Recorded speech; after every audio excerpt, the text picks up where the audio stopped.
In this video I'm going to show you how to enable Facebook birthdays notifications. That is quite simple and easy to do, so let's begin. And first open up your Facebook app and hit there Add menu icon.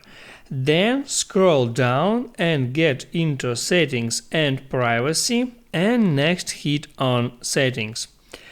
There would be the list of all your settings and you have to hit on notifications. And now scroll down for a bit and there you have to find birthdays, and there make sure that all these switches are turned on, so now you will get all the notifications about birthdays. You will get notifications via push, email, SMS, and you can receive notifications for upcoming birthdays or related birthdays.